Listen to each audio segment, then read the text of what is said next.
Good morning. দিনটি ছিল সোমবার। সকাল সকাল ঘুম থেকে উঠে প্রথমেই ঘরদোর পরিষ্কার করে স্নান করে মহাদেবের পুজো করে নিয়েছি। তারপরে চলে আসলাম একটু রান্নাঘরে। এই রান্নাঘরে এসে দেখি হাজব্যান্ড বেশ কিছু বাজার করে এনেছে, তার মধ্যে কাঁচা লঙ্কা এনেছে। প্রথম কাজ হলো সব সবজিগুলোকে আমি কুটে রেখে তারপর বাকিগুলো ফ্রিজে ঢুকিয়ে দিয়েছি।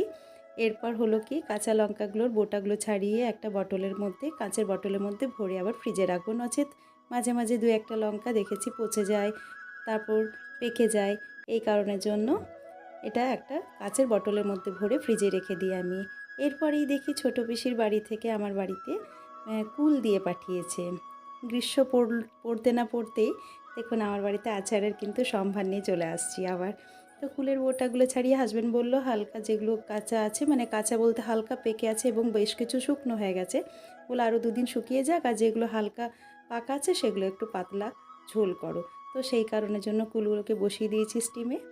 এরপর এটাকে বেশ চাটনির মতো করে হালকা পাতলা ঝোল বানিয়েছিলাম, বেশ সুন্দর খেতে হয়েছিল। সোমবার দিনটা হয় কি আমার খুব ছুটির দিন বলে দুজনকারই বেশ ক্লাস থাকে না আমাদের কর্তাগিন্নির, তো আমরা সেই দিনটা অবসর টাইমে যে সব কাজগুলো সেগুলো সেরে ফেলি, যেমন ব্যাংকিং কাজ, বাইরের কাজ। এর মধ্যে গোটা মশলাগুলো দেখুন রোদে দিয়েছি একটু কুয়ো পাড়ে।